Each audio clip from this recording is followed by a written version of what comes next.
So the first blank we got to fill in here, it says a system with no solution is, I don't really need that word "and" right there. If it has no solution, it's called inconsistent.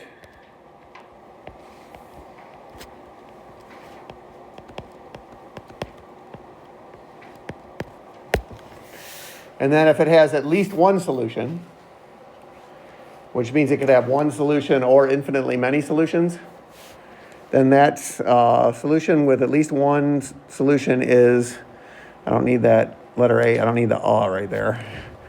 That's called consistent.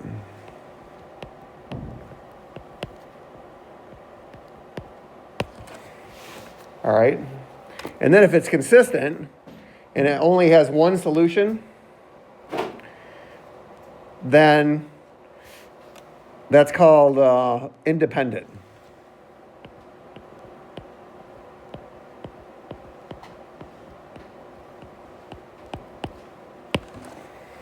And then the last case there, if it's got at least one solution, it's consistent. But if it has infinitely many solutions, then it's called dependent.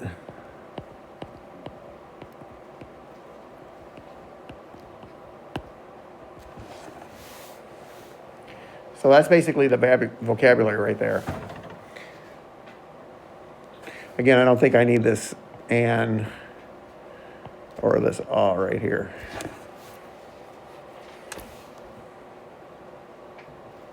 Okay, so then graphically we're going to look at these. So graphically, well,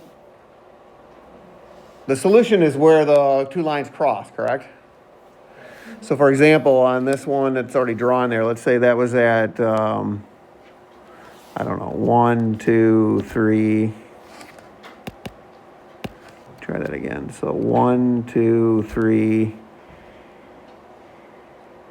I'll go the other way. Hold on. We'll go this way. We'll go 1, 2, 1, 2, 3. Okay, I like that better. So that would be called one, that's one solution right there, okay? That one solution, the way I marked that off with those tick marks, that would be the, let's see, x would be 2, y would be 3. So even though, you know, you've got an x coordinate and a y coordinate, your solution. Again, that's the x, that's the y. That's considered one solution, okay? That ordered pair is one solution. So that's what we're going to write right here. We're going to write one solution.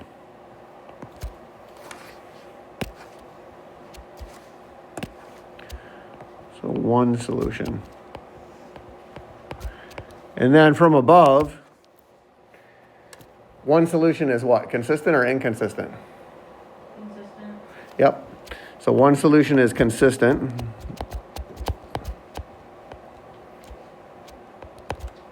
And then one solution is that dependent or independent?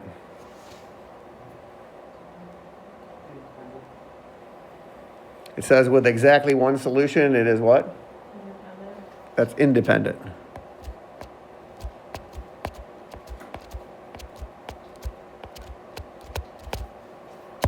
All right. So that's what you write down for the first case there. Now the second case doesn't look like it. It looks like just one line. But what that second case really is there's really one line here. And then the second line is right on top of the first line. So they're actually right on top of each other.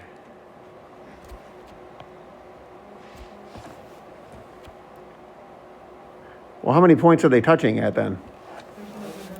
Yeah. Now you can't write, like before we were writing all real numbers. The solutions are really not all real numbers. The solutions are every single point on the line.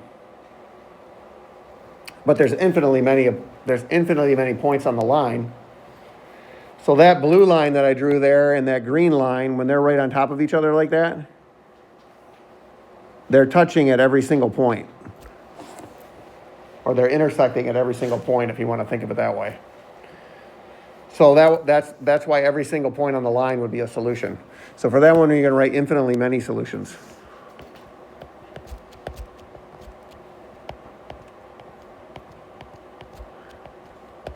Or you can just write infinitely many. Okay, so if there's infinitely many solutions, that means there's at least one solution. So is that consistent or inconsistent?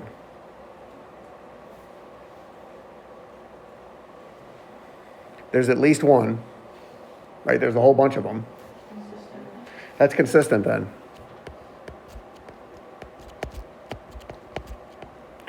And this makes it pretty easy having this note packet, because on this next quiz, everybody messes this up. But if you got your notes, you can just look right at the notes and you can get them right. Because you got to remember what this vocabulary means. And then if there's infinitely many solutions, is that dependent or independent? What's that? I can't hear. I got the fan running over here. What's that? Dependent? Yeah, good, yeah. Yeah, it tells you right here. Again, if you have these notes for the quiz, it says if there's infinitely many solutions right here, well then it's dependent. So you write dependent.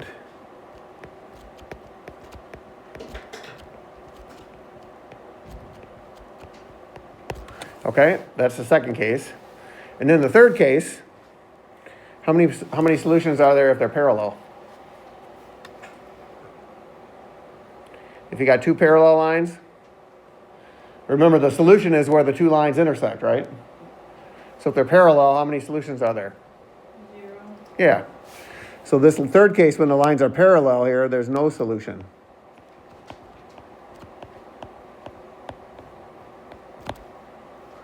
When there's no solution, is that consistent or inconsistent?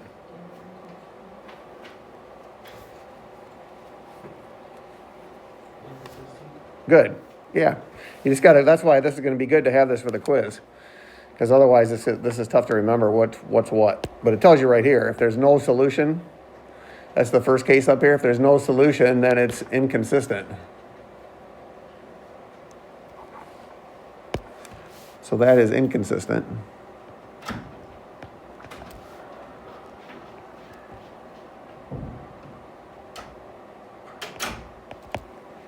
Aiden, you kind of got lost there.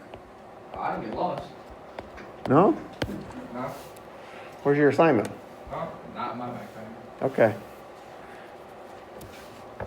How about no more passes for you? No more passes for you. Well, yeah. I just couldn't find my assignment. All right. So those are the three cases right there. And again, when there's no solution, you don't write dependent or independent. No solution is just inconsistent, that's all.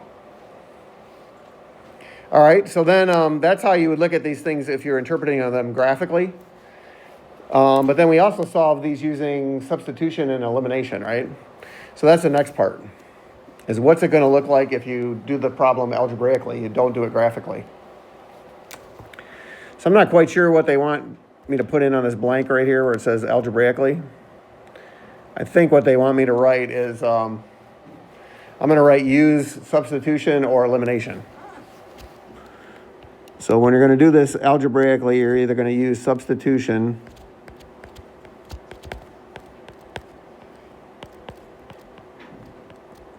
or you're going to use elimination. Whichever way is more convenient.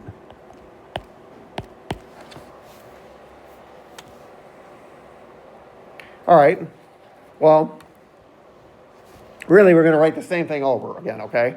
So if you get one solution, like right here, if you get one solution, like the point 2, 3, so you're solving this thing either using substitution or elimination, and you get down to where it says x equals 2, y equals 3, then you know that it looks exactly like what I drew right here, right? That means there's one solution. There's one point where the two lines would cross. So really, this is going to be a repeat of what we already wrote down before. So this is going to say there's one solution. If there's one solution, then it's consistent. And if there's one solution, it is independent.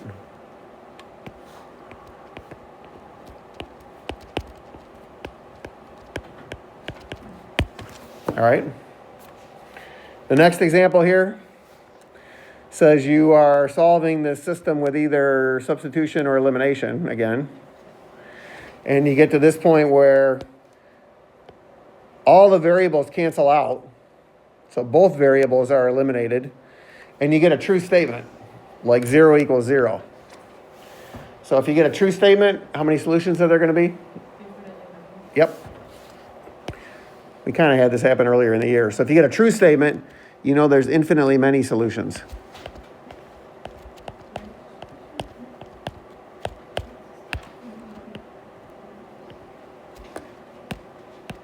And if there's infinitely many solutions, then it is consistent. But this time it's dependent. That means the one line is right on top of the other one.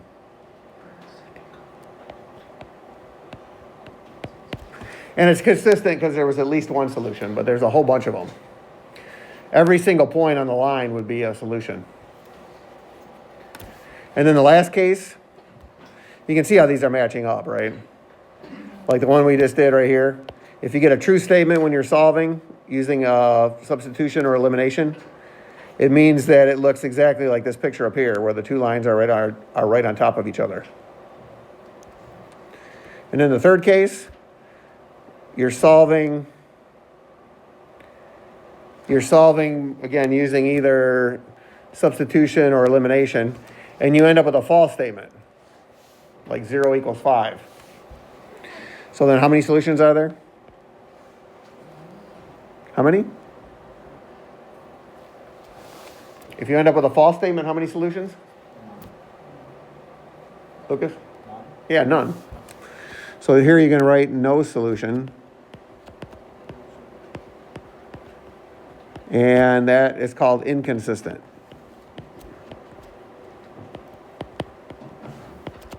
And then when there's no solution, it's not, you don't do the dependent or independent part.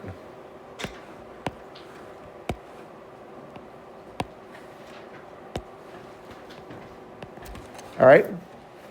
Then we just got 3 examples. That's it. So what we're going to do is we're going to solve the system and decide if there's one solution, no solution, or infinitely many solutions. And then we're going to write down whether it's consistent or inconsistent or dependent or independent. So let's try the first one. So again, we're not doing it graphically. So what do you think on this one? You get to choose now. Do you want to use substitution or elimination? Substitution. Probably substitution, yeah. It's not lined up, right?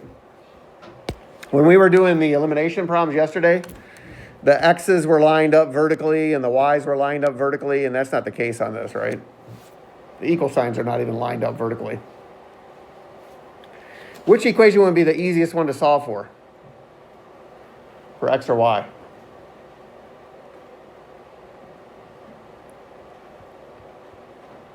What do you guys think? Look at these 2 equations. Would it be easier to solve for X or Y in the top equation, or would it be easier to solve for X or Y in the bottom equation? Somebody said the top one. And what would you want to solve for in the top one, the X or the Y? If I had to solve for the Y, I would have to divide both sides by 3. I don't want to divide because then I'll get fractions. So you guys tell me, which one should I solve for?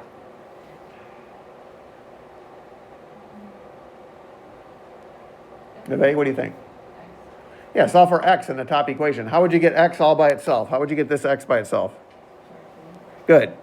Yeah, Neve said subtract 3. So we're going to subtract 3 on both sides right here. So subtract 3 on the right-hand side, subtract 3 on the left-hand side. Let me zoom back out a little bit. Hold on one second. There we go. Yeah, so we're subtracting 3 on both sides. And then what we get is on the left-hand side, we have 3y minus 3. On the right-hand side, these would cancel out, and we just have x. So now we're going to take that. Since x is the same thing as 3y minus 3, I'm going to replace the x in the second equation with the 3y minus 3 right there. So that's my substitution. So now that would look like negative 1/3. So negative 1/3 times, in parentheses, the quantity 3 minus 3 plus y equals 1. And then we want to try to solve that for y. So then we need to distribute this, right? So we're going to distribute this negative 1/3 into the parentheses. So what's 1/3 of 3?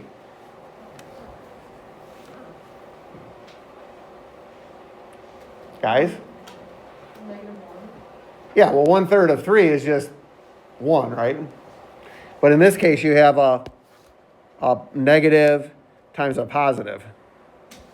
So again, if you're multiplying by 1/3, that's the same thing as dividing by 3. So you just get negative 1y.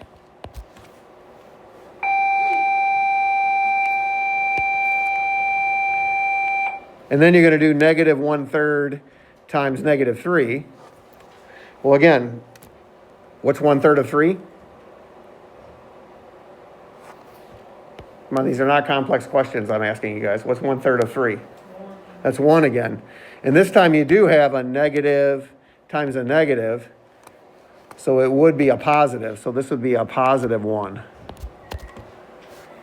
And then you bring down the plus y. And then equals 1.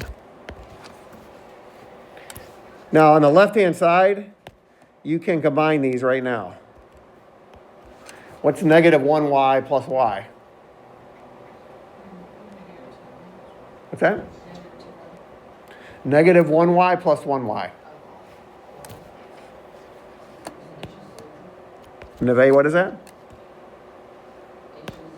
It's just 0. Yeah, if you do negative 1y plus 1y, that's just 0. That's 0y. Well, 0y is 0. So those cancel out. All right, so that's just 0. Well, now all you have left is an equation that says 1 equals 1. So what is that, true or false? That is true. So 1 equals 1 is true. So now you go back into your notes. So how many solutions are there?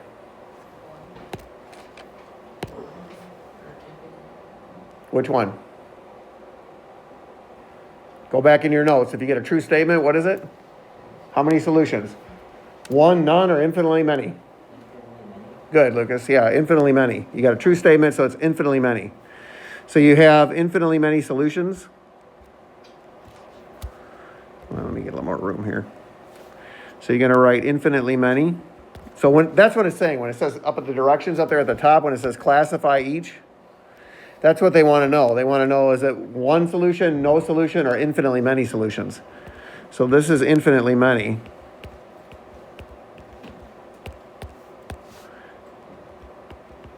And then if there's infinitely many, is that consistent or inconsistent?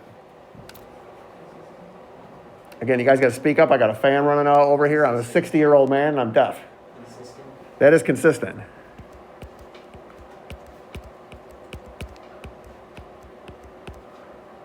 So that's consistent. And then is that dependent or independent? Dependent. Yes, it's dependent. So all you got to do is follow the notes, okay? I can't slide this up anymore, so I'm just going to have to write it next to this. So it's infinitely many solutions, it's consistent, and it is dependent. So again, don't mess this up on the quiz on Monday because you got the notes.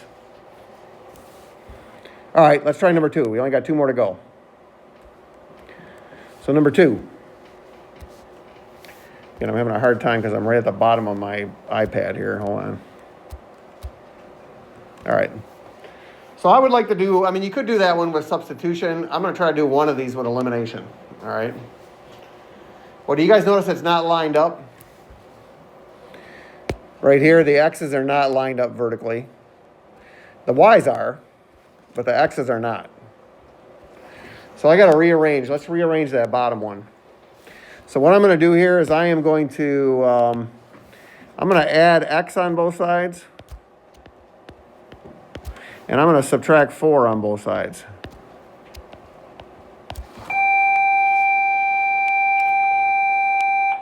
Well, if I do that, these will cancel out and these will cancel out.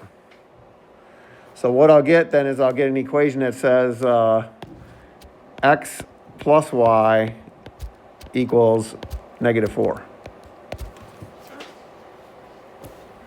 Now, if that bothered you how I did that, doing 2 steps at once, just think about this real quick. If I want to move this -x to the other side, right now it's on the right side of the equal sign. If I want to put it on the left side of the equal sign, it's just going to become positive. Because how did I get it over there? Well, I added x on both sides, right?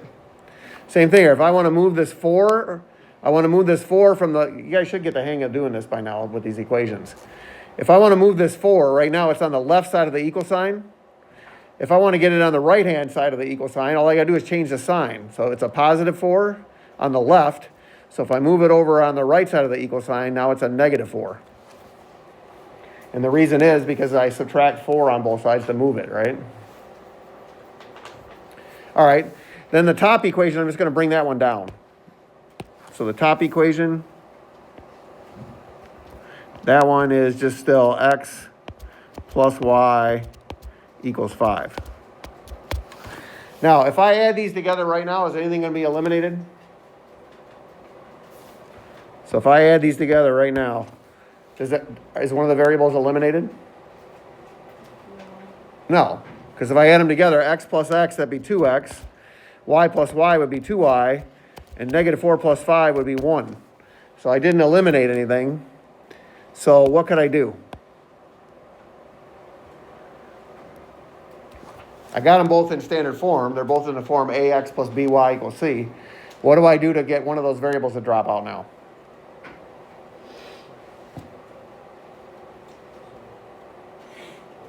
Matt, you got an idea over there? No? What about Aiden? You got an idea? No? Adrian, what do you got? Could you multiply by like -y? Negative. Yeah. What would I multiply by? If you multiply by -1 and -1. Yeah, you said -y, I thought. Yeah, you multiply by -1. So you could multiply either equation by -1 to eliminate a variable. So let's multiply the top one. Let's multiply this top equation by -1. So now that's going to become -1 times x. That's going to be a -x. -1 times the, again, what I'm doing is this. So I'm doing -1 times the x, then -1 times the y. That's going to be a -y. And that's going to equal, don't forget to multiply the right-hand side by -1. So I'm going to do -1 times -4. That's going to be a +4. Now the second equation there, or the bottom one, I'm just going to bring that one over here. So that's going to be x plus y equals 5. Now, when I add these together, what happens? What's x plus -x? all both variables cancel out. Damien, good, yeah. Yeah, -x plus x, that's 0, right? -y plus y, that's 0. So all I have on the left-hand side now is 0. And on the right-hand side, I have 4 plus 5, which is 9. Does 0 equal 9? No. No, is that true or false? False. That's false.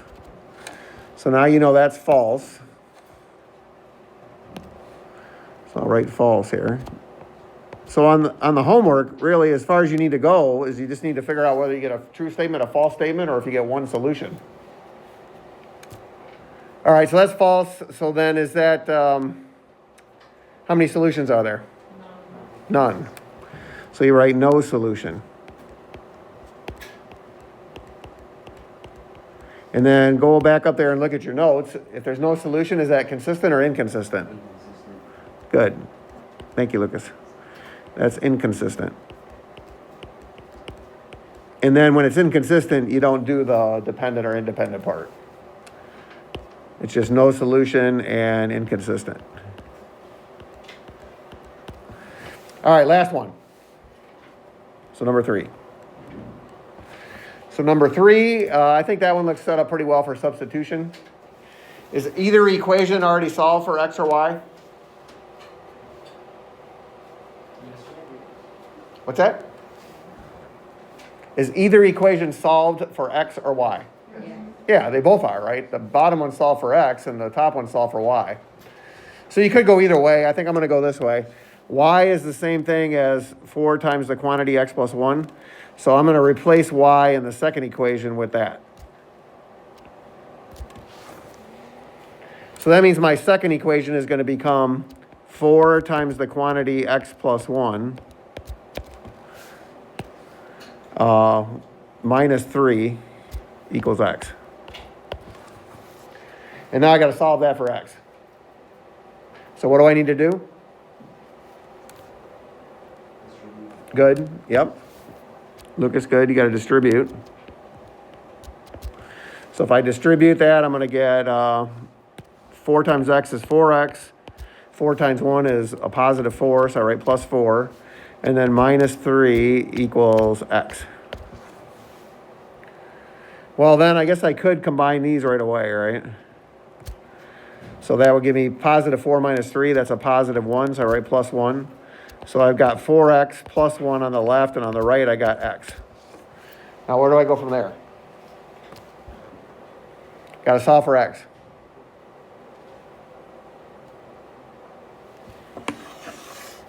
Anybody got a next step for me?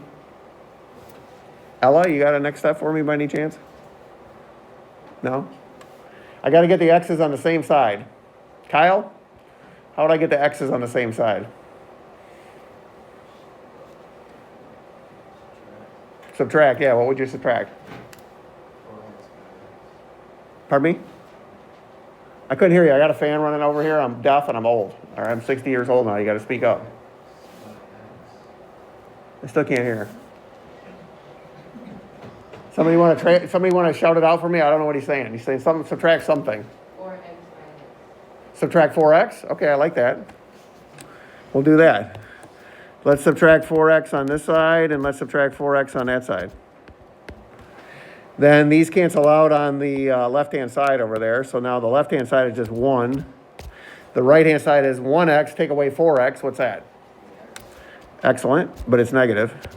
That's a negative 3x. And then divide both sides by negative 3.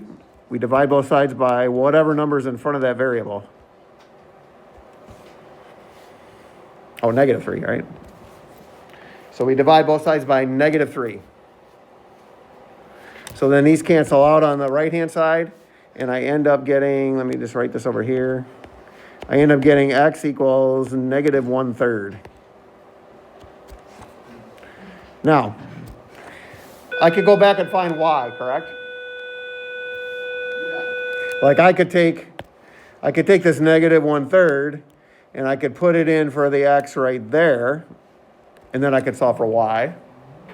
Or I could put it in for the x right there, and then I could solve for y. The bottom case wouldn't be too bad because I just have to, it's going to be yucky, right? It's got fractions in it. The bottom one would probably be better because all I'd have to do is add 3 on both sides, and negative 1/3 plus 3 would be, what's that, 2 2/3? But I don't even care. It didn't ask me to solve this thing. It said classify it. I just got to know how many solutions there are. So if I've got a solution for x, right here, if I've got a solution for x of negative 1/3, I know that I could plug that x in right here or right here to find the y value that goes with it, right? So how many solutions are there? I got an x coordinate.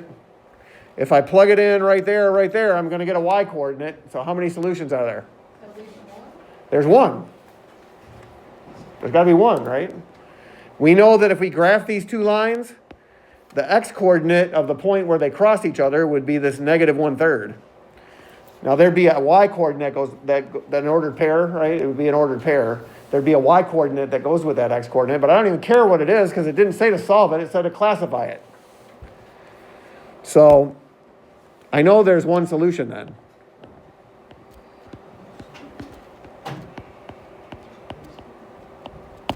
There's one solution. So is that consistent or inconsistent? That's consistent. So you're looking at your notes for this